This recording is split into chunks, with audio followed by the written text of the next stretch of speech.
Tal? Buen día, mi nombre es Julio Gutiérrez, soy médico nefrólogo, trabajador del Hospital Central del Estado y de Pensiones Civiles del Estado y de la práctica privada de varios hospitales aquí en Chihuahua.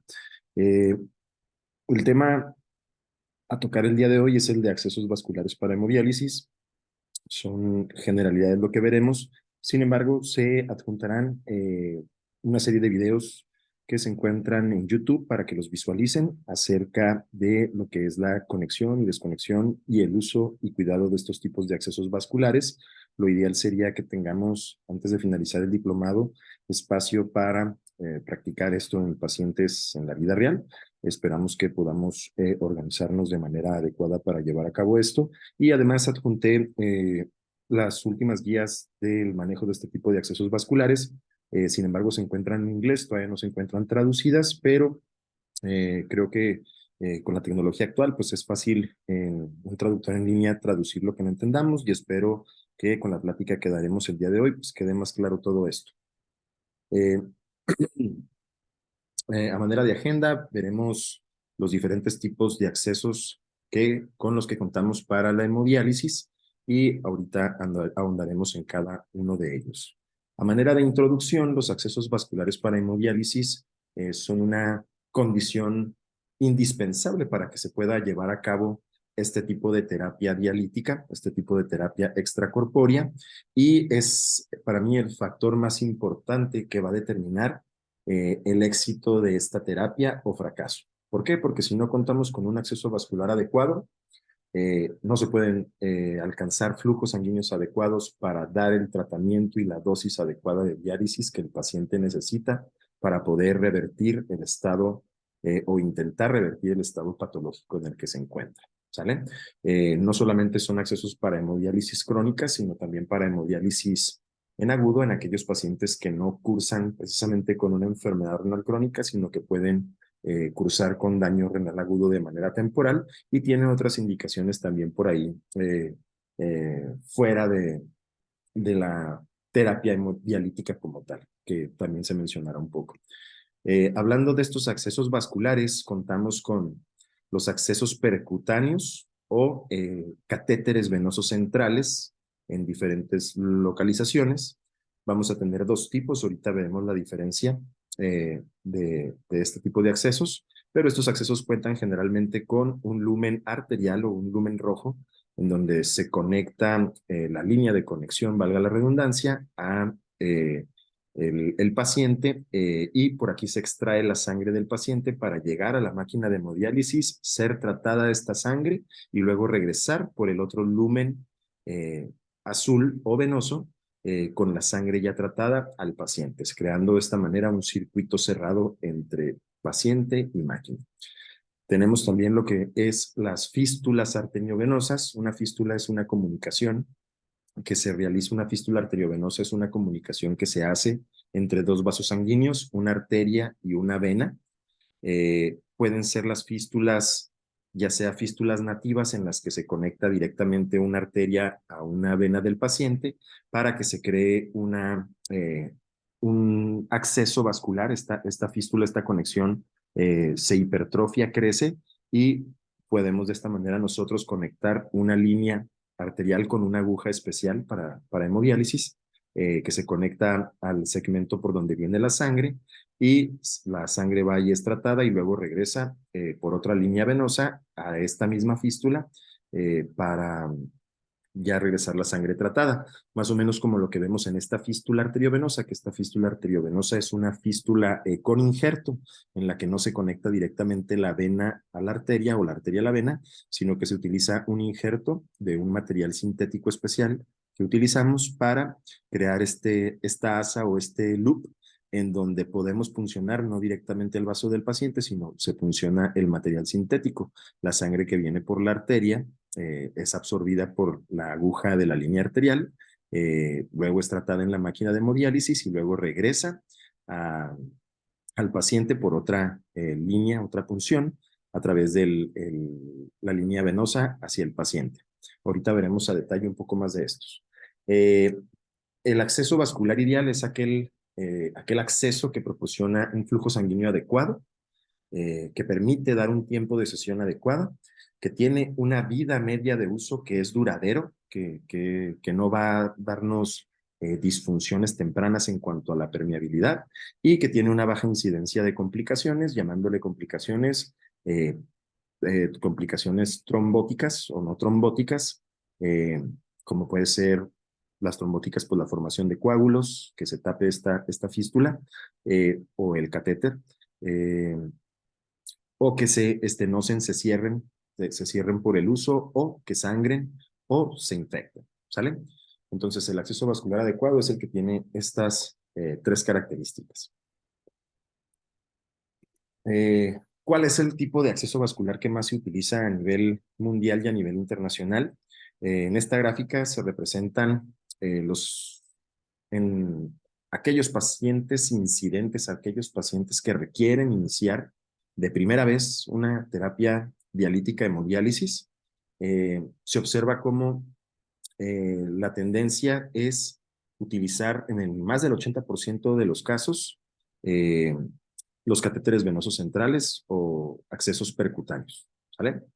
En menos del 20% se utilizan las fístulas en sus dos vertientes, la fístula autóloga o nativa, en la que se conectan los vasos directamente, y en un porcentaje menor las fístulas protésicas o con injerto, que son en menos del 5%. ¿A qué se debe esto? Se debe usualmente a que aquí en México vemos una realidad similar en la que pues generalmente el paciente no lleva un seguimiento adecuado, se diagnostica tardíamente y no se prepara oportunamente para iniciar la hemodiálisis. Generalmente la inician de manera urgente, ¿no? El paciente que llega en un estado descompensado de enfermedad en la que se necesita iniciar la hemodiálisis de manera urgente. Y lamentablemente, las fístulas arteriovenosas en sus dos modalidades requieren de un tiempo más prolongado para no es nomás hacerla y poder utilizarla a la hora o 2 horas de que se coloca la fístula o se hace la fístula. Lleva un periodo de maduración, que ahorita hablaremos un poco de eso también. Entonces, generalmente los pacientes inician de manera urgente y por eso se escogen los catéteres venosos centrales.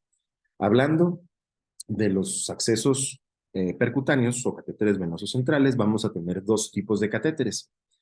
Hay muchas marcas, muchos diseños, pero se dividen principalmente en aquellos accesos temporales y aquellos accesos permanentes, hablando de los catéteres.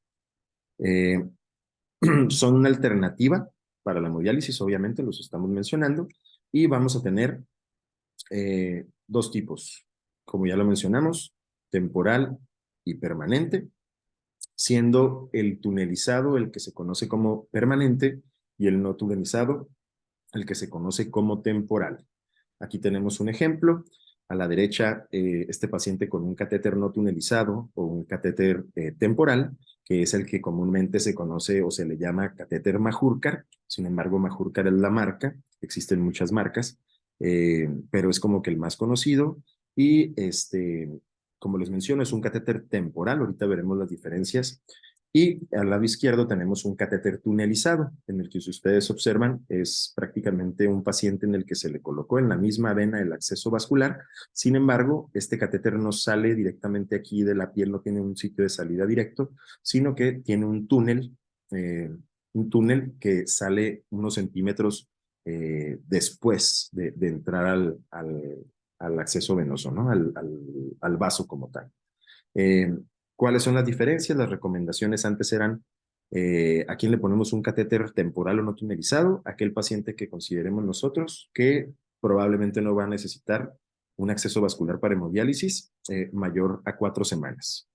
El catéter tunelizado es un catéter permanente eh, que lo utilizaremos cuando pensemos que el paciente va a requerir terapia dialítica hemodialítica por más de 4 semanas. Sin embargo, las nuevas guías son un poquito más estrictas y ya recomiendan que el uso, la división de estos usos sea de 2 semanas, o más de 2 semanas o menos de 2 semanas para escoger el tipo de acceso vascular.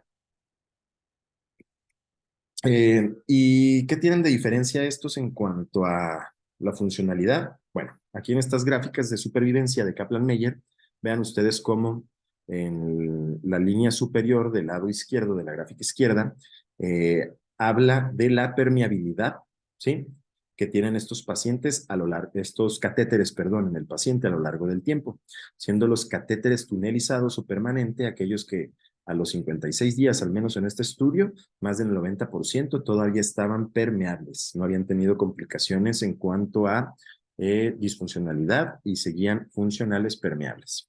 Al igual también, vean ustedes esta misma línea en el lado derecho, cómo son también aquellos pacientes que se encuentran libres de infección, estos accesos vasculares a lo largo del tiempo, a diferencia de los catéteres no tunelizados o catéteres temporales, que su permeabilidad disminuye mucho, o sea, disminuye prácticamente solamente en los catéteres femorales, por ejemplo, no tunelizados, un 50% de los catéteres todavía están permeables a los 21 días, versus un 70%, 80% de las otras localizaciones. Ahorita hablaremos más adelante de dónde se colocan estos catéteres. Al igual en estas mismas gráficas, vean ustedes cómo la funcionalidad, la patency o la funcionalidad, la permeabilidad, es mucho mayor en los catéteres tunelizados o permanentes a los diferentes, al mes, por ejemplo, a los 28 días, más del 90% siguen permeables versus el menos del 60% de los no tunelizados. Igual con el tiempo libre de infección con el que dura. O sea, los catéteres temporales se infectan más y duran menos tiempo permeables. ¿Cuáles son las indicaciones para colocar este tipo de accesos vasculares? Ya dijimos que son los que más se usan, no porque sean los ideales, sino porque el paciente no llega preparado usualmente. El paciente no tuvimos tiempo de prepararlo para iniciar con tiempo y con calma la hemodiálisis. Entonces, ¿cuáles son estos? En pacientes que tienen una falla renal aguda, ¿sale? Un paciente que era sano del riñón y que por X o Y razón tiene una falla renal y requiere hemodiálisis. Aquí el paciente que tenía enfermedad renal crónica, pero que todavía no llevaba una progresión tan avanzada, pero se descompensa por alguna otra enfermedad agregada y se pierde su función renal y requiere la hemodiálisis de manera urgente. Aquel paciente que ya lo preparamos, que ya le hicimos, le mandamos a hacer una fístula, que debería de ser el acceso vascular ideal, eh, pero que se realiza la fístula, no madura o todavía no llega el tiempo para poder usarla eh, y llega con una urgencia dialítica, entonces necesitamos colocar este catéter. Aquellos pacientes que por X o Y razón, mala circulación, calcificación de los vasos, ya sea venosos o arteriales, diámetro de los vasitos para realizar la fístula muy pequeños, pues bueno, no se les puede realizar como tal la fístula, entonces tendremos que utilizar accesos vasculares percutáneos o catéteres centrales. Aquellos pacientes que inician la hemodiálisis, pero que sabemos, que anticipamos que ese paciente se va a trasplantar de manera rápida porque tiene un donador y en menos de 3 meses a lo mejor lo vamos a estar trasplantando. Esa es una indicación para mejor hacer un acceso vascular y no tener que hacer una fístula, que es un procedimiento quirúrgico un poco más invasivo.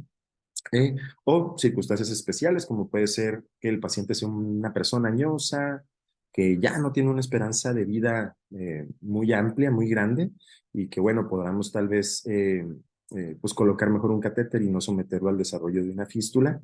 Eh, Problemas cardíacos severos, falla cardíaca, insuficiencia cardíaca, debido a que cuando creas una fístula, esta conexión de arteria y vena, pues la sangre que va por la arteria entra a la vena muy rápido y regresa mucha sangre hacia el corazón y esto puede descompensar a un paciente que ya tenga falla cardíaca. Entonces, hay ciertas indicaciones, como también puede ser que el paciente tenga miedo a las agujas, las fístulas se canalizan mediante agujas, que tengan miedo a las agujas, que no quieran estar funcionándose, que simplemente no quiera él una fístula por estética, porque también, como veremos más adelante las imágenes, pues pueden ser un poco notorias. Estas son indicaciones para los accesos vasculares centrales. En estas otras indicaciones de la National Kidney Foundation, nos habla de que, bueno, pues los catéteres, los temporales, pueden ser usados en pacientes que requieran diálisis en agudo, por un tiempo de duración limitado, en pacientes hospitalizados. Los pacientes femorales no tunelizados pueden ser también utilizados en pacientes que estén postrados en cama, para que no deambulen, porque un catéter tunelizado en una vena femoral pues puede lastimar el vaso y fracturar el catéter y puede tener más complicaciones. Y bueno, cuando usamos catéteres, a lo mejor en un paciente que le vamos a iniciar hemodiálisis y sabemos que va a durar más de 4 semanas en hemodiálisis, pero que no tuvimos el tiempo para prepararlo, pues aunque lo coloquemos, el catéter debemos de hacerlo pensando y planeando que ese paciente le vamos a hacer una fístula posteriormente. Eh, Esto quiere decir que también, o sea, los catéteres tunelizados, aunque se les llama permanentes, pues no son el mejor, a excepción de las indicaciones que veíamos previamente. Eh, ¿Cuánto tiempo tarda en madurar una fístula? Para que se den una idea, una fístula puede tardar entre 4 a 12 semanas en madurar, o sea, 3 meses, y se le puede dar oportunidad que madure hasta los 6 meses. Entonces, pues un paciente que va a requerir hemodiálisis crónica, sabemos que va a estar en hemodiálisis más de 6 meses, pues le mandamos a hacer la fístula, pero le colocamos un catéter también de los tunelizados, porque ya vimos en las gráficas previas que se infectan menos y tienen mayor permeabilidad a largo plazo. ¿Sale? Hay otras indicaciones para este tipo de accesos de catéteres que no nomás se utilizan para la hemodiálisis, sino, por ejemplo, para intoxicaciones, o sea, en las que sí se puede utilizar hemodiálisis, pero para intoxicaciones, no necesariamente para enfermedad renal, o para hemoperfusión, que es otro tipo de terapia parecida a la hemodiálisis.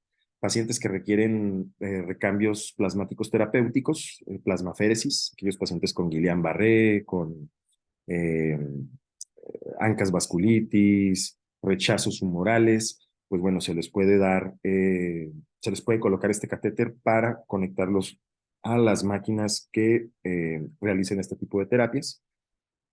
Pacientes que están en diálisis peritoneal y que tienen por algún motivo o razón que descansar la pared abdominal. Un paciente que tuvo una apendicitis, por ejemplo, estaba en diálisis peritoneal, lo operaron y necesitamos descansar la cavidad, o por episodios de peritonitis, bueno, pues lo pasamos a hemodiálisis, no le vamos a realizar una fístula, sino que le vamos a colocar un catéter de hemodiálisis.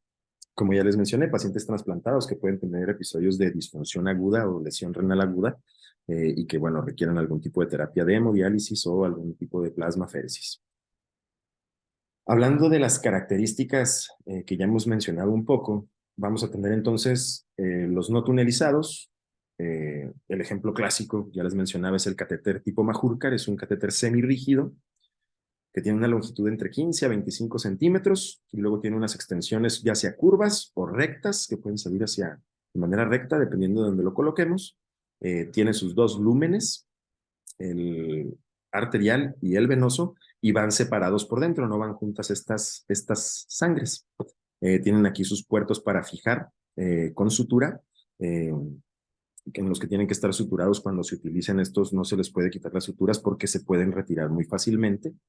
Y luego tenemos los catéteres tunelizados, que son estos permanentes, que el más conocido comercialmente es el Permacat, pero también en la marca hay otro también muy, muy comercial aquí en Chihuahua y en México, que es el Palindrom, pero existen otros tipos, en los cuales también son de un material de silicona, poliuretano y carbonato, al igual que los no tunelizados, pero son menos rígidos, son mucho más blanditos, lastiman mucho o lastiman menos el vaso sanguíneo en donde están colocados, tienen una longitud más variable porque necesitan tener un extremo que va fuera del vaso sanguíneo donde se coloca.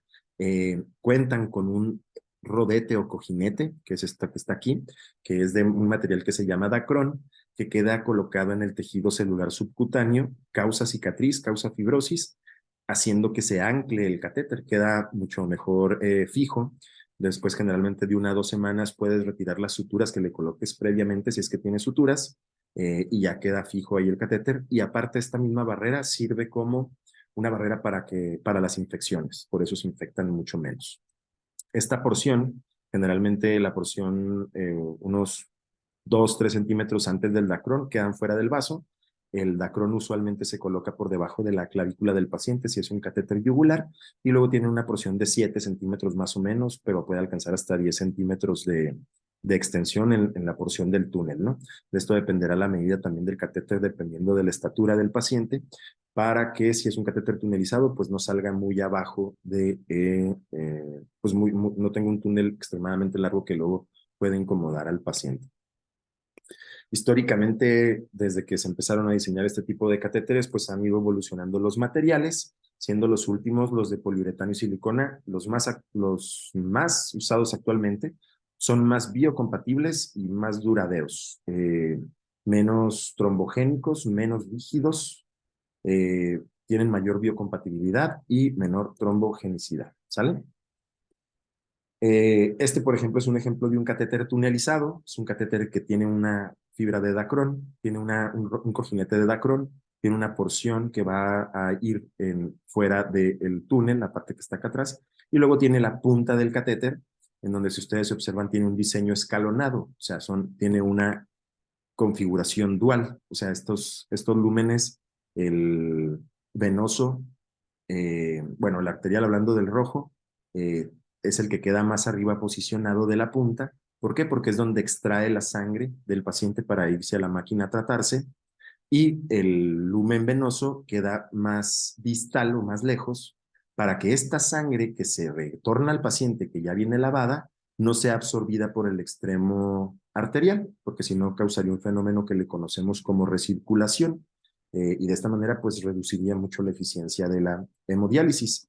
Hay veces que conectamos de manera invertida al paciente, o sea, la línea arterial lo que la conectamos por el venoso, para que saque la sangre de acá y te regrese la sangre tratada el arterial. Se conectamos invertido cuando queremos bajar la eficiencia de la diálisis por X o Y razón. Sí se puede hacer, pero no es lo más común. Eh, tenemos otros diseños de catéteres, este catéter split tip o de punta separada, punta bifurcada, en la que también tiene una configuración similar en la que hay doble, o sea, no se junta nunca la sangre que viene por la línea arterial ni la venosa, pero las puntas están mucho más separadas también para tratar de brincar esto de la recirculación. Usualmente estos catéteres los coloca el nefrólogo con experiencia, los colocamos los nefrólogos con experiencia en intervención o el cirujano vascular o angiólogo. Eh, Hay otro tipo de catéter, el palíndromo, el que les platicaba yo ahorita, que es una sola punta, que tiene una configuración, este es un solo catéter, nada más que son dos catéteres, perdón, pero nomás es como para ejemplificar el diseño de la punta en la que los puede conectar uno invertidos y realmente por este diseño que tiene como medio centrífugo, la configuración, en teoría no habría mucha diferencia en cuanto al- a la recirculación, o sea, los puedes conectar invertidos y no hay diferencia en la eficiencia, por eso se le llama palíndromo, porque es un palíndromo, ¿no? La punta puede tener uno o múltiples orificios, en teoría se prefiere que tenga múltiples orificios porque puede beneficiar el que si se tapa un orificio, por ejemplo, vean este catéter, como tiene aquí dos orificios arriba y tiene un orificio acá en la punta, y se formó un coágulo en la punta, pero estos otros dos estaban más o menos permeables. Lo que pasó aquí fue que probablemente la heparina no llegaba hasta el final del catéter, hasta el final del lumen, cuando sellas el catéter con heparina para que no se trombose, y se trombosó la punta, pero al final de cuentas sí causó disfunción, aunque tuviera doble antibiótico, y aparte se puede infectar, porque si hay veces que cerramos o sellamos el catéter con antibiótico, pues no llega el antibiótico hasta esta punta, ¿no? Cuando los pacientes tienen infecciones. En cuanto a la sepsia o antisepsia que debe de ser sometidos a este tipo de catéteres, el alcohol o los antisépticos isodine, o inclusive antibióticos como la mupiracina pueden dañar el poliuretano y o degradar la silicona, por lo tanto no se recomienda hacer uso de este tipo de antisépticos. Sin embargo, bueno, se utilizan cuando no tenemos a disposición otro tipo de antisépticos. La longitud del catéter, ¿qué tan largo debe de ser el catéter? Depende del tamaño del paciente y de dónde o en qué vena se vaya a colocar. Generalmente las venas yugulares internas derechas y subclavias derechas con catéteres de 15 centímetros, de 15 a 19 centímetros es más que suficiente.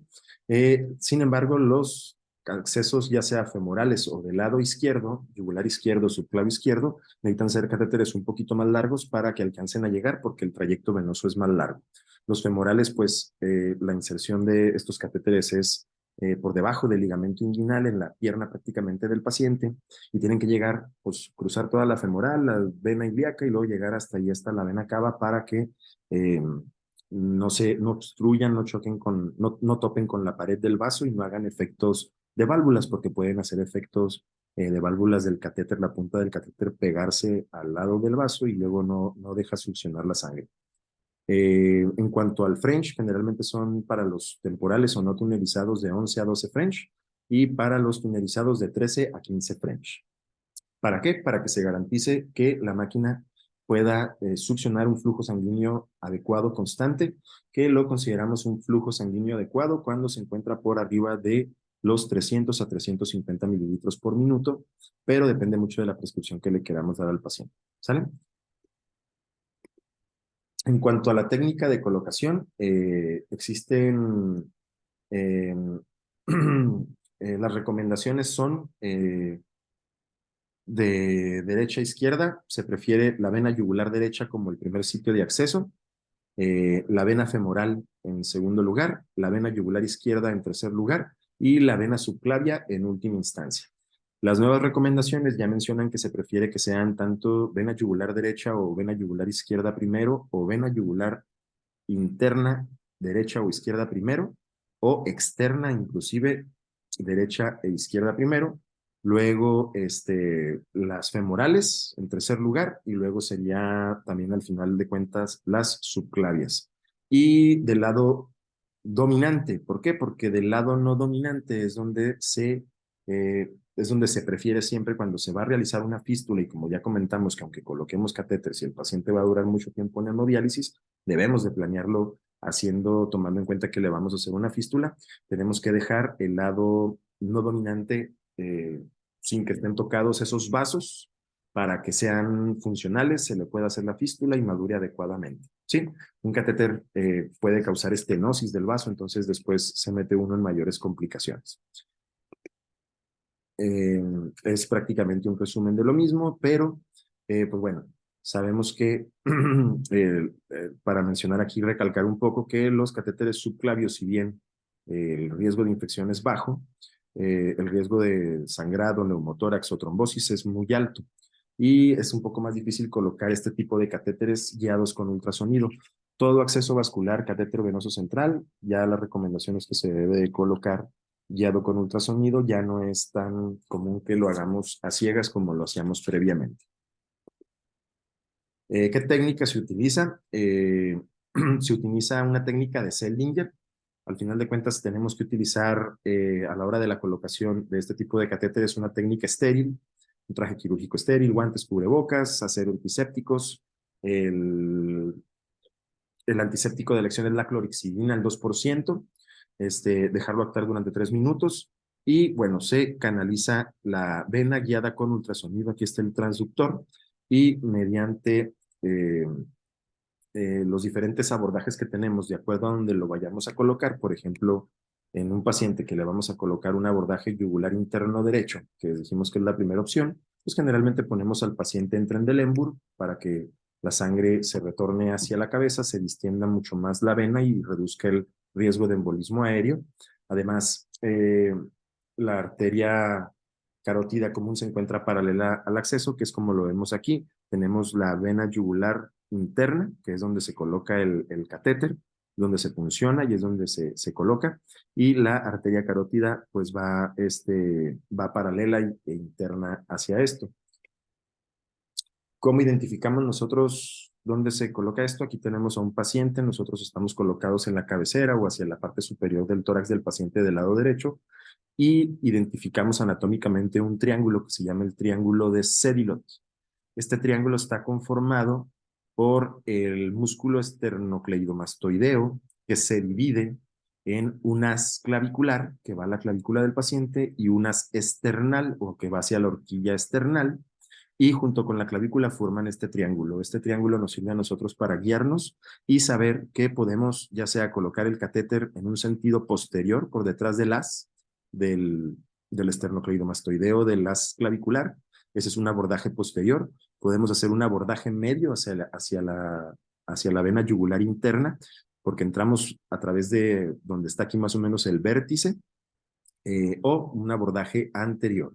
Lo más recomendable es utilizar en nefrología el abordaje posterior, pero el abordaje medio también es factible.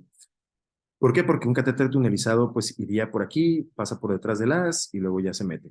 Si ponemos un abordaje medio y ponemos un catéter tunelizado, el catéter tunelizado va a tener un trayecto más tortuoso y puede sufrir pliegues o acodamientos por este haz y con el movimiento del cuello del paciente.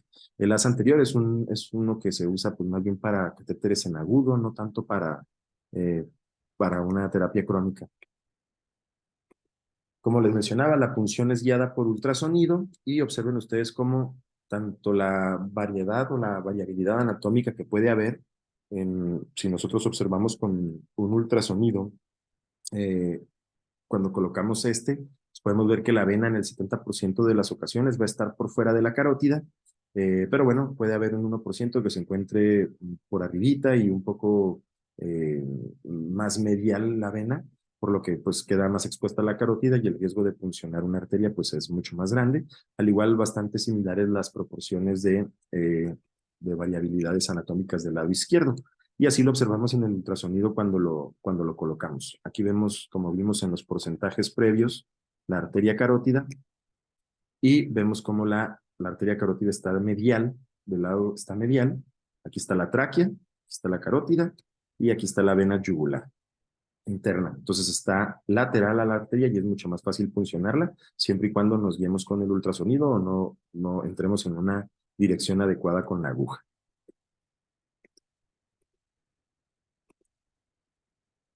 Esta es otra manera de verlo, para ejemplificarlo.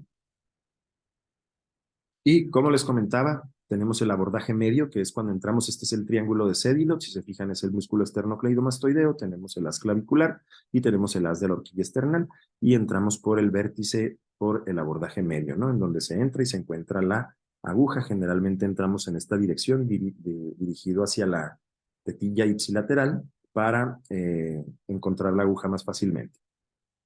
Tenemos el abordaje anterior, que es un poquito diferente. Entramos por el haz, como ya mencionábamos, por delante del haz de la horquilla esternal, del esternocleidomastoideo.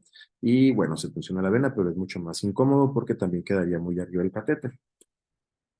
Y luego tenemos el abordaje posterior, que como ya les comentaba, entramos por detrás del haz clavicular, eh, dirigidos hacia la horquilla esternal. Y pues bueno, el mayor riesgo ahí es de pegarle a la carótida si no estás guiándolo con ultrasonido, pero es el que menos riesgos de neumotórax tiene, eh, versus el abordaje anterior o el medio. Y el abordaje femoral, en las piernas, esta es una pierna derecha, está diferente, la arteria se encuentra por fuera y la vena por dentro, a diferencia en el cuello, se encontraba la arteria por dentro y la vena por fuera. Y aquí lo que se hace es, el lugar de punción generalmente es 1 centímetro por dentro de donde sentimos el pulso de la arteria, si no lo hacemos guiado con ultrasonido, y 2 a 4 centímetros por debajo del ligamento inguinal, dirigidos generalmente hacia el ombligo o hacia el hombro contralateral. Y generalmente encontramos la vena ahí a 2 o 3 centímetros. Usualmente, tanto en accesos vasculares en cuello, yugulares o en piernas, pues no tiene uno que introducir la aguja más de 4 centímetros, a menos de que el paciente tenga una obesidad bastante importante o algo que impida que lo podamos eh, llegar a la vena pues prontamente, ¿no? Una vez que se funciona y se obtiene un retorno venoso con una técnica de Seldinger modificada, se retira la jeringa, se obtiene el retorno venoso y se introduce una guía metálica, que es esta guía que todos conocemos de los accesos centrales. Eh, Se retira la jeringa, se introduce la guía y con la misma técnica de Seldinger modificada, obviamente previa anestesio, eh, se canaliza la vena, se remueve la jeringa y se inserta la guía a través de la aguja. Y siempre debemos de saber que se debe de introducir de la guía metálica el borde, el extremo proximal, que es el que tiene esta vueltecita siempre, esta curvatura, que es la que evita y protege a los vasos porque la guía es metálica y sí puedes dañar al vaso si no estás bien colocado. Una vez que ya introdujimos la guía, se retira la aguja, aquí está la guía, se retira la aguja, se deja la guía ahí, se puede hacer una leve incisión en la piel con un bisturí y luego se introducen ya los dilatadores, que eran estos que vemos aquí, para dilatar el tejido que se encuentra sobre la vena, el tejido celular subcutáneo, el tejido adiposo, la piel. Se introduce la guía para llegar al vaso y dilatar estos tejidos y que el catéter, que es menos rígido eh, que estos tunelizadores, estos dilatadores, eh, pueda entrar fácilmente en contacto. Entonces, se retira la aguja, se introduce el dilatador para preparar para después colocar el catéter definitivo. A diferencia, esto era para un catéter, bueno, tunelizado o ahí mismo ya se puede colocar el catéter tunelizado o esta misma técnica se utiliza para luego después nosotros generar el túnel. La única diferencia es que cuando nosotros ya canalizamos e introducimos la guía y estamos a punto de dilatar, lo que hacemos es crear un túnel de entrada por donde luego sacamos el catéter, por donde se encuentra la guía y después se introduce, aquí es donde se hizo la punción y se introdujo la guía, se hace una ligera incisión para hacer un poco más de espacio, luego se crea, si se fijan, acá está la guía en esta otra imagen, y se crea el orificio por donde vamos a introducir inicialmente el catéter, pero que finalmente va a ser el sitio de salida. Estos catéteres traen un tunelizador en donde se monta el catéter. Este es el catéter, es un catéter de tipo escalonado. Se monta en este tunelizador y queda de esta manera. Entonces luego se introduce este tunelizador generando el túnel. Se saca por aquí, por donde ya hicimos, abrimos un poquito para sacar la guía y queda eventualmente, aquí está saliendo el tunelizador por el sitio donde entra la guía. Aquí viene montado el catéter. Este tunelizador va jalando el catéter donde se está creando el túnel para luego, si se observan aquí, aquí está la guía, aquí está un dilatador, ya lo prepararon, pero aquí sacaron el catéter, aquí está la punta del catéter. Y acá, en esta área de acá, debería estar lo que viene siendo el túnel. Aquí lo vemos en otra imagen, o sea, el túnel se creó, por acá se saca el catéter y aquí está la guía que tiene un dilatador montado. Una vez que hacemos esto, que ya tenemos la punta del catéter por fuera junto con la guía y el dilatador, lo que se hace es introducir sobre el dilatador una vaina plegable o desplegable en la que se introduce este dilatador junto con esta vaina plegable. Acá está el catéter, acá está la punta del catéter y lo que se hace es introducir la vaina. Si se fijan, se introduce la vaina al 100%, pero el dilatador no. Acá está la punta del catéter, para luego posteriormente retirar, aquí ya se retiró lo que era el dilatador y la guía metálica, ya no hay guía metálica, y se queda nada más esta vaina pelable que crea aquí un orificio que es por donde nosotros vamos a introducir este catéter que previamente estaba acá afuera, lo vamos a introducir para que llegue a la posición adecuada. Aquí se está luego rompiendo esta vaina y se va empujando el catéter hacia adentro para al final de cuentas luego probar los lúmenes de ambos catéter, ambos lúmenes, perdón, del catéter. Se recomienda utilizar no nada más en la colocación, sino siempre que se vaya a conectar un paciente, aunque ya tenga el acceso este vascular previo, eh, probarlo con una jeringa de 10 cc, perdón, de 10 mililitros y se crea una presión negativa con los lúmenes abiertos, aquí están abiertos, se conecta la jeringa, como está aquí en esta imagen, y se crea una succión. Se tiene que llenar esta jeringa al menos en 3 segundos, se tiene que llenar la jeringa para decir que el catéter está funcional y con adecuada permeabilidad. Se pueden utilizar jeringas más grandes de 20 cc y si se llenan en esos 3 segundos, pues eso quiere decir que el catéter aguanta un flujo mucho mejor. Y luego ya posteriormente se lavan con solución salina estos lúmenes que tienen sangre y luego se heparinizan. Observen cómo todos los catéteres tienen aquí en las partes de las clamps, tienen la cantidad de volumen que le cabe en toda la línea hasta llegar a la punta.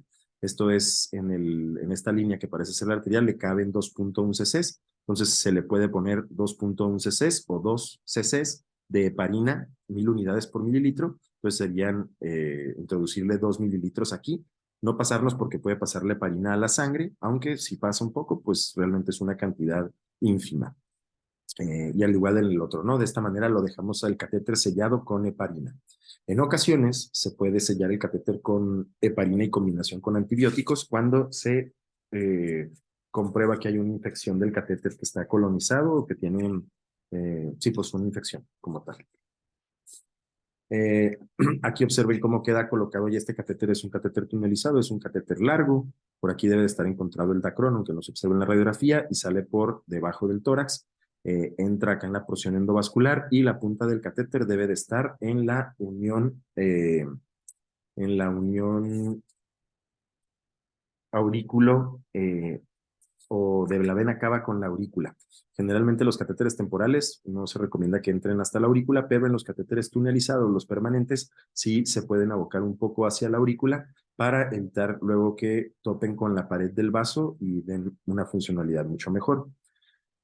¿Cuánto debemos insertar el catéter? ¿Cuánto debe de quedar dentro del vaso? Una regla que es bastante buena para seguir es estatura del paciente en centímetros, lo dividimos entre 10 y si el catéter, aquí viene, si el catéter es yugular derecho, interno, que es el que preferimos, la estatura del paciente en centímetros entre 10 y esa cantidad de centímetros sería lo que debe estar colocado dentro del vaso. Por ejemplo, un paciente que mide 1,70 son 170 centímetros, lo dividimos entre 10 con 17 centímetros. En el caso de los catéteres yugulares derecho, es más que suficiente para estar bien colocado. En los yugulares izquierdos, como ya les dije, es más largo este trayecto porque tiene que recorrer una porción diferente, el tronco inominado. Eh, Se sugiere que se le sumen de 2 a 4 centímetros. Y en los subclavios, que no son los recomendados, pues también, si es el derecho, es mucho más cortito, entonces estatura entre 10 menos 2. Si es el izquierdo, estatura entre 10 más 2. Y esto nos da una buena seguridad para estar bien colocados. Ahora, la finalidad de este diplomado y de este curso, pues es precisamente preparar gente en esta área tan hermosa que es la nefrología. Y bueno, estos catéteres deben de ser manipulados solamente por gente que se encuentre capacitada en el manejo de estos accesos vasculares o gente que se encuentre entrenándose en el manejo de estos accesos vasculares. Como les comentaba, espero yo que tengamos la oportunidad de organizarnos y realizar algunas prácticas para quien sea posible, pero si no, de todas maneras, pues se les va a pasar un link para que vean de lo que se trata más o menos.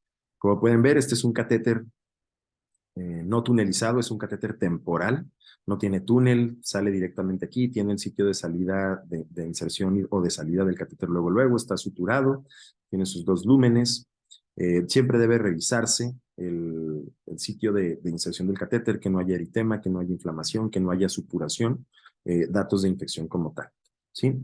La conexión al circuito de la hemodiálisis, esta es una máquina de hemodiálisis, el filtro, aquí está el personal de enfermería, están ya conectando prácticamente, ya está circulando la sangre. Eh, pero bueno, esto se debe tanto la conexión como la manipulación del catéter debe de ser con un procedimiento estéril. El lavado de manos, que ya todos conocemos, utilizar campos estériles, guantes estériles. Generalmente ya existen kits de conexión para catéter, kits de conexión para fístulas. Entonces ya viene ahí, vienen con sus apósitos, con sus gasas, con sus jeringas. Siempre que se va a conectar un paciente en hemodiálisis que ya trae un catéter, pues trae heparina, entonces se tiene que hacer succión de esa sangre que trae cada lumen, probar con una jeringa de preferencia que esté bien funcional, que no haya datos de infección, todo con una técnica estéril y luego ya conectar al paciente a la máquina, ¿no? Eh, el orificio de salida cutáneo y los extremos del catéter, pins y tapones, se debe de utilizar doble apósito para cubrirlos, deben de estar cubiertos, no deben de estar expuestos al aire ambiente, aunque en otros países, en Estados Unidos, en Europa, pues sí se pueden, hay ocasiones dependiendo del centro en el que los lúmenes y todo sí pueden estar expuestos, simplemente el sitio de salida o de inserción del catéter tapado. En cuanto a los catéteres no tunelizados, el, en cuanto a los catéteres no tunelizados, las curaciones o los apósitos se cambian cada 2 días, si son gasas, y cada semana si son transparentes y transpirables. En el caso del catéter tunelizado, debe de curarse una vez por semana, evitar curas excesivas. Sin embargo, bueno, un paciente que tiene sesiones de hemodiálisis programadas 3 veces por semana, pues estas 3 veces por semana llevará a cabo su revisión y su aseo del catéter.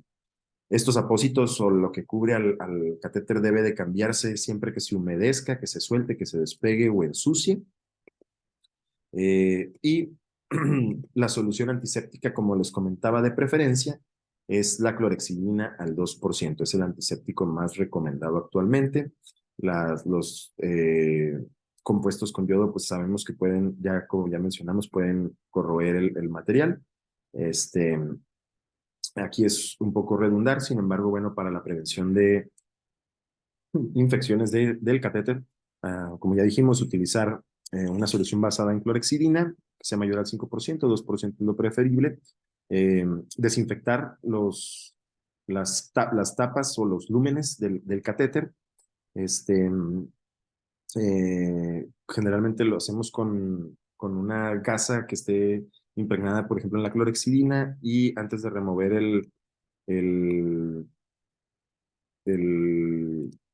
la tapa, que son estas, todo kit viene con sus tapitas, pues las podemos ahí desinfectar antes de desconectar o cuando ya vayamos a cerrar, que ya acabamos. Y como les comentaba, pues de preferencia se puede utilizar heparina para sellar el catéter para evitar que se trombose. Sin embargo, hay otros compuestos como el citralop, que usa citrato también, que se usa para esto. Ya viene preparada la jeringa que introduce el líquido, ya pone uno la solución ya preparada para al finalizar la sesión. Como les comentaba, se pueden utilizar este tipo de tapones que vienen ya generalmente con el kit del paciente.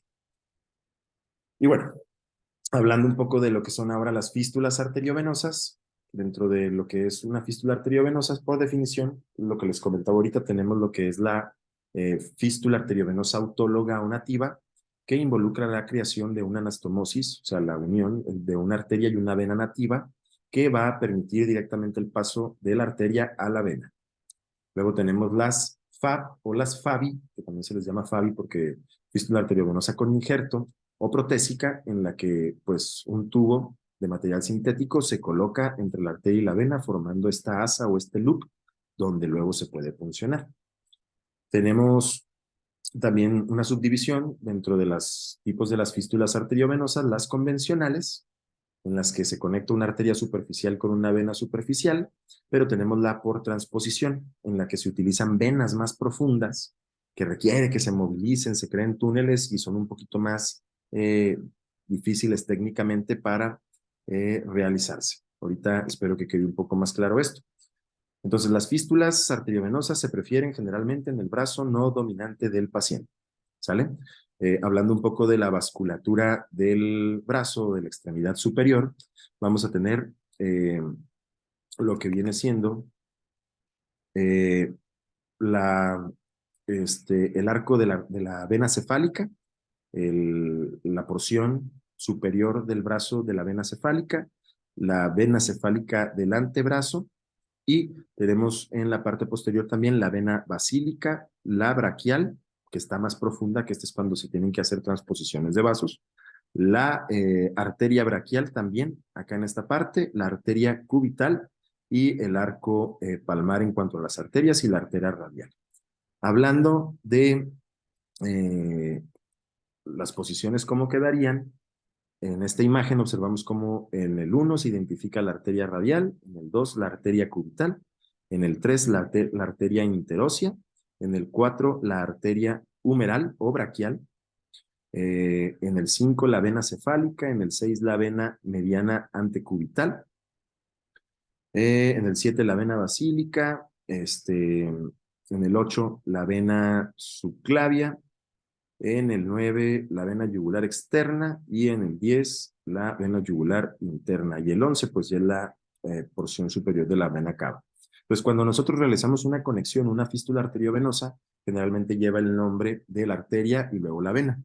Por ejemplo, eh, tenemos lo que viene siendo la fístula arteriovenosa radiocefálica, por ejemplo, en la que se une la arteria radial con la vena cefálica, ¿sale? La más común, el más comúncito que se prefiere es acá en la porción distal, a la que se le llama como la fístula de la tabaquera anatómica, que es esta que tenemos acá, que es la más distal, es la snuff box o de la eh, tabaquera anatómica. Luego tenemos la radiocefálica, ¿sale? Que es la arteria radial del antebrazo con la vena cefálica en la muñeca, que sería la vena radial, la arteria radial, perdón, con la vena cefálica en el antebrazo, que esa queda un poquito más arriba. Ahorita van a ver imágenes para saber identificarlas. Y pues pueden conectarse prácticamente la de la arteria comital como la basílica, con la vena basílica, que es poco común, la de la arteria braquial con la vena cefálica, que esa va en el codo, y las que tenemos que mover los vasos, hacer transposición de vasos, en la que, como ya les mencionaba ahorita, la más común, la de la tabaquera anatómica, la uno con la 2, la radiocefálica, que es esta que va aquí, un poquito más arriba, la húmerocefálica o braquicefálica, que es la 3, y la húmerobasílica, que es la 4. ¿Sale? Y esto es más o menos como se ve así. Una fístula en la tabaquera anatómica, aquí se crea, aquí está la unión de la arteria con la vena. La vena se une a la arteria. Como pueden observar aquí, una fístula radiocefálica que queda un poco más arriba. Y si ustedes observan, la vena, pues esta anastomosis, esta fístula hace que los vasos se incrementen de tamaño por el mayor flujo y hacen que sean mucho más funcionables. En cuanto a la braquicefálica, más arriba, ¿sale? Que es la que se observa así antes de funcionar. Vean cómo se ve un buen diámetro de la vena. Eh, y el de transposición de vasos, que son unas cicatrices un poco más profundas porque se tiene que hacer el túnel, se tiene que exponer el vaso y se tiene que mover, hacer la transposición de vasos.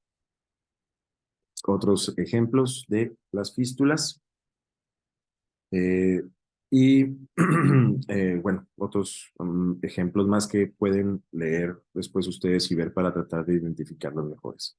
Entonces, la primera opción para considerar como acceso vascular debe de ser la fístula arteriovenosa. ¿Por qué? Porque estas fístulas tienen menos infecciones, eh, permiten al paciente que no ande con apósitos cubiertos, preocupándose porque esté húmedo la fístula. Eh, y en el caso de que no se puedan utilizar estas fístulas autólogas o nativas, o sea, de vaso con vaso, pues se puede utilizar la prótesis vascular, que son las fístulas arteriovenosas protésicas o con injerto. Eh, Cuando no se puede hacer nada de esto, no se puede realizar una fístula, pues es cuando consideramos entonces un catéter venoso central del tipo tunelizado. ¿Y qué es lo que se ha observado en la literatura o por qué preferimos las fístulas sobre el catéter? Porque vean ustedes cómo en este estudio se observa que la probabilidad de muerte en un paciente con catéter es 47%, un 47% más alto en un paciente con catéter que un paciente con una fístula arteriovenosa autóloga, perdón, inclusive una fístula con injerto es un 21% más alto el riesgo de muerte en estos modelos estadísticos que un paciente con una fístula venosa autóloga. Por eso la fístula debe de ser primero.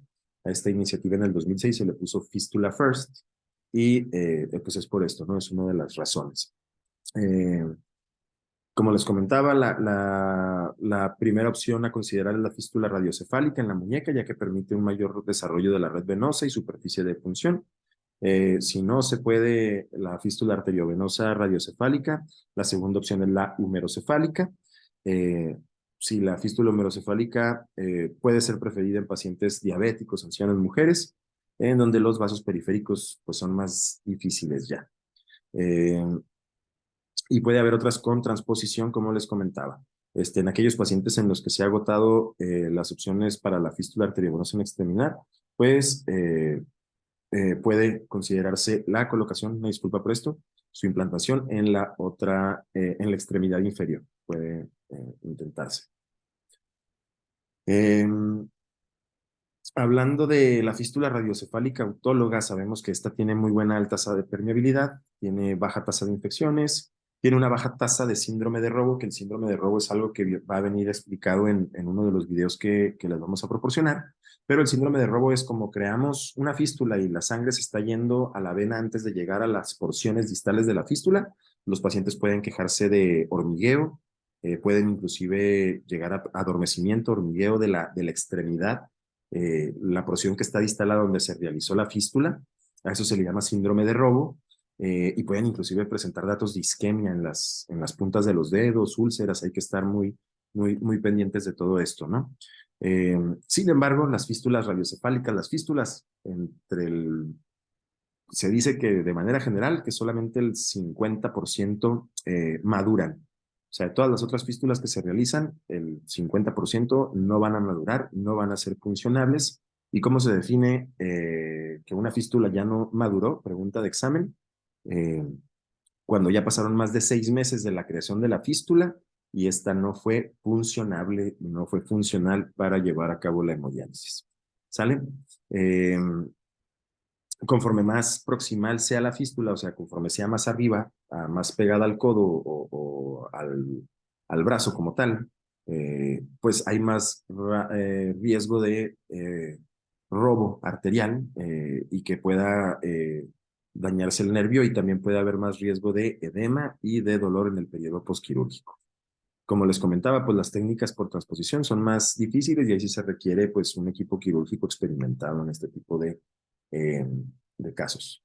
Pero bueno, hablábamos de que no se utilizan las fístulas porque los pacientes no llegan temprano o no los captamos de manera temprana y no les hacemos la fístula de manera temprana, y por eso tenemos que usar los catéteres, aunque ya vimos que se infectan más, disfuncionan más, duran menos permeables y inclusive se asocian a mayor mortalidad en el paciente.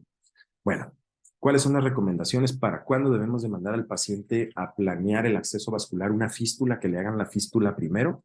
Pacientes que tengan una tasa de filtrado glomerular por debajo de 30, se les debe empezar a hablar acerca de las modalidades de diálisis que existen. Y si sospechamos, cuando ya está por debajo de 25 y sospechamos que el paciente va a iniciar próximamente en el próximo año, en los próximos 6 meses, porque ya dijimos que podemos darle chance hasta 6 meses una fístula para que madure, pues bueno, mandar a ese paciente a crearse la fístula para pues iniciar con tiempo, sin prisas, y darle un mejor beneficio y calidad de vida al paciente, a excepción de los casos en los que ya hemos mencionado, cuando se prefieren los accesos venosos centrales catéteres. Se debe de instruir al paciente de proteger las venas superficiales y profundas de ambos brazos. Eh, Han escuchado ustedes a lo mejor algún paciente con enfermedad renal crónica que se sospecha que va a llegar a diálisis, que pues, se le comenta, y a lo mejor el paciente, cuando está hospitalizado por alguna otra razón o se va a tomar muestras de seguimiento, pues se le recomienda que no le funcionen el brazo no dominante, que lo hagan del brazo dominante, ¿no? Se prefiere que se usen las venas del dorso de la mano cuando sea posible, aunque sabemos que es más doloroso. Preservar arteria radial y braquial, o sea, tratar de evitar en medida de lo posible procedimientos endovasculares y evitar la canalizada de la vena subclavia. O sea, paciente que se le coloque un catéter venoso central hasta por otra cosa, pues de preferencia evitar la subclavia porque puede causar estenosis y luego echa a perder todo el brazo y ya no se le puede crear una fístula porque luego queda estenosado y no funciona esto. Como les comentaba, en el 2006 salió la iniciativa Fístula First, en donde se planea pues que se sugiere que al menos el 68% de los pacientes en hemodiálisis deben tener una fístula arteriovenosa. Eh, las recomendaciones, como ya dijimos, lo más distal que se pueda, el empleo de la extremidad no dominante y la creación de una fístula arteriovenosa autóloga o nativa, con preferencia al protésico. La evaluación preoperatoria pues debe incluir pues una historia clínica detallada, en la que, bueno, pues sabemos que una paciente femenino de edad avanzada, pues tiene un riesgo de fracaso de una fístula arteriovenosa distal. ¿Por qué? Pues porque los vasos ya no son tan buenos. Paciente con diabetes puede tener más calcificación de los vasos distales. Paciente con obesidad puede tener acceso a red venosa y luego estas fístulas crean una red venosa colateral muy importante. La enfermedad cardíaca, pues, como les comentaba inicialmente, puede no ser lo mejor porque puede descompensar la falla cardíaca si se requiere una valoración por cardiología. Antecedentes de enfermedad vascular, trombosis, la insuficiencia cardíaca, la cirugía torácica, catéteres centrales previos porque pueden haber cerrado ya los vasos a nivel central, enfermedades malignas porque pueden haber usado catéteres de larga duración, esperanza corta de vida, trastornos de la hemostasia, edema del brazo, aquellos pacientes que ya tienen antecedentes de edema de brazos, generalmente por estenosis centrales, estos síndromes de vena cava superior, pues hay que repermeabilizar los vasos centrales, seleccionar el brazo no dominante por la influencia en la calidad de vida y, bueno, que tenga antecedentes de fracasos en la planeación o en la creación de fístulas arteriovenosas. La inspección, pues bueno, se debe valorar cicatrices, infecciones, lesiones traumáticas en tórax, brazo, cuello que contraindiquen la creación de esta fístula, la presencia de edema, la presencia de los antecedentes de las punciones venosas y la presencia de circulación venosa colateral. La palpación es precisamente examinar la red venosa con un torniquete para ver la presencia e intensidad de los pulsos arteriales también. La medición de la presión arterial en ambas extremidades, ya que la de una diferencia mayor a 20 milímetros entre ambas extremidades, pues puede ser no lo mejor porque habla de una disfunción ahí arterial. La auscultación de las arterias para ver si se escuchan soplos y hay datos de estenosis de la arteria, o el test de Allen, que es la detección de la estenosis arterial a nivel distal, para ver que haya la circulación colateral y que no vayamos a causarle mayor conflicto. Y por imagenología, pues generalmente lo que usamos de manera rutinaria es mandar a hacer un ultrasonido Doppler de las venas donde nos reporten al menos, y las arterias donde nos reporten al menos un diámetro mínimo de la arteria de 2 milímetros y un diámetro mínimo de la vena de 2,5 milímetros. Vasos así de 2 milímetros para abajo venosos, pues sí son subóptimos o están limítrofes y muy probablemente no nos maduren y no vayamos a poder utilizar estas técnicas. En los cuidados posquirúrgicos tempranos, bueno, pues hay que comprobar la presencia del pulso, tril y soplo, también la circulación a nivel distal de donde se creó la fístula, el llenado capilar, evitar hipotensión en el paciente lo más que se pueda, porque se puede, si se hipotensa mucho el paciente, se puede trombosar esta fístula recién creada, mantener la extremidad elevada para que el retorno venoso sea mayor y que se evite la formación del edema, y tratar de no levantar ni mojar el apósito durante las primeras 24 horas. Luego viene algo importante aquí, que hay que instruir al paciente a vigilar diariamente su fístula. ¿Cómo? Mediante algo que se le llama palpación del tril. Una vez que que se crea la fístula, se empieza a sentir una vibración donde se creó la conexión, siente una vibración del flujo sanguíneo que pasa de la arteria a la vena. A eso se le llama tril. Pues no se los puedo enseñar, pero en una presentación, pero se puede observar pues con un paciente. La auscultación del soplo que esté presente, la aparición de dolor o endurecimiento, que hablen de datos de infección, pues hay que estar vigilando eso, ¿no? De manera temprana. Aquellos pacientes que se les crea la fístula arteriovenosa, se debe de evitar las venopunciones o tomas de la presión arterial en ese brazo en el que se creó la fístula, para no ir a dañar esa fístula precisamente. Evitar el uso de ropa ajustada, relojes, pulseras o vendajes oclusivos. Eh, evitar dormir sobre este brazo. Evitar cambios bruscos de temperatura, golpes, el ejercicio intenso o levantar peso de manera intensa, porque sí puede pues alterar a la fístula y echarla a perder.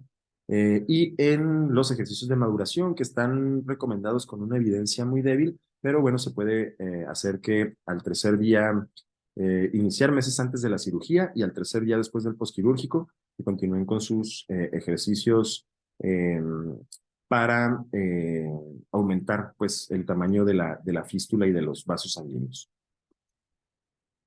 Eh, el tiempo, como les comentaba, de la fístula autóloga o nativa, el mínimo son 4 semanas. En las protésicas se pueden maduran más rápido porque pues ya viene el calibre adecuado de la fístula del tubo sintético, generalmente 2 semanas, pero se recomienda hasta 4 semanas si es de edad avanzada. Les digo, una fístula autóloga se considera que falló su maduración cuando ya pasaron más de 6 meses y no se puede utilizar. Como les digo, hay que evaluar el trill, esta vibración que se siente, el soplo, si aparece o no circulación colateral. Muchas veces la circulación colateral indica hipertensión venosa y eso quiere decir que algo está cerrando la vena más arriba de la fístula y está haciendo que, la, que la sangre no retorne tan fácilmente, ¿no? Eh, la disminución del trill, de esta vibración o del soplo que podemos escuchar, son datos de estenosis y hay que evaluar siempre signos distales a la fístula de isquemia, la frialdad, la palidez, el dolor, la presencia de úlceras, son datos que pues hacen que tengan que ser valorados por el equipo quirúrgico. ¿Cuándo está lista una fístula para ser puncionada? La regla de los 6, que no es del todo exacta, pero es una manera para aprendérnoslo. Cuando el diámetro de la vena sea de al menos 6 milímetros, ¿sale? O sea que de ser de 2,5 milímetros ya aumentó a 6 milímetros. Cuando la distancia de la piel a la fístula es menor de 6 milímetros. Cuando el flujo sanguíneo alcanza al menos 600 mililitros por minuto, esto se mide con ultrasonido Doppler, y que esta fístula tenga un segmento recto, o sea, un segmento largo de canulación de al menos 6 centímetros de largo para poder colocar fácilmente la aguja de la línea arterial y la aguja de la línea venosa. Generalmente aquí lo que hacemos es, ya sea el nefrólogo o el angiólogo, valoramos esta fístula y tratamos de hallarle el sentido del trayecto y ya es donde decimos dónde se puede funcionar, pero obviamente personal de hemodiálisis que se encuentra ahí conectando diariamente, pues van adquiriendo la experiencia suficiente para, pues en cuanto ven, ya saben qué tipo de fístula es y cómo se deben de funcionar. Eh, como les decía, no funcionar una fístula antes de comprobar su funcionamiento, que se vea el trill, la palpación, la auscultación. Se hace una punción mediante técnica estéril con limpieza, desinfección, uso de guantes, mascarilla, campos estériles, como lo es. Les digo, ya existe un kit de conexión para fístulas como tal, así como el que existe para los accesos vasculares. Y bueno, generalmente se le deja un apósito al día siguiente, que se puede retirar al día siguiente de la diálisis y bueno, en caso de sangrado, comprimir los puntos donde se funciona. Eh, la adecuada higiene del brazo con agua y jabón simplemente es más que suficiente para el paciente en casa. Hablando un poco de las prótesis vasculares, ya para terminar,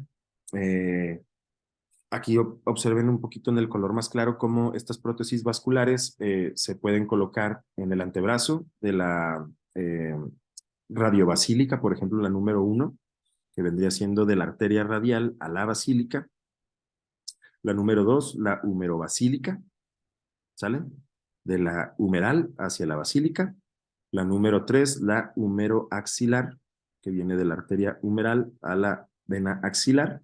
La número 4, de la asa axiloaxilar, en loop, de la arteria axilar a la vena axilar. Y la húmero yugular, que ya es un poco más larga y tiene que hacerlo alguien un poquito más con experticia. Quedan de esta manera más o menos como se ven. Se ven un poquito más notorios, no hay red venosa, etcétera. Y quedan así. Estos son los pacientes que traen una fístula con injerto. Esta es una del antebrazo, esta es una del brazo con injerto. Eh, y bueno, tienen una tasa más alta de permeabilidad, de patency. Requieren menos intervenciones que la de configuración recta, las que tienen esta configuración de NASA. El material más utilizado para este tipo de fístulas es el politetrafluoroetileno expandido o PTFE, como lo conocemos más comúnmente. Pero bueno, existen fístulas que pueden utilizar material inclusive biológico, carótida de vaca, etcétera. Pero bueno, lo más común es el material sintético, el PTFE.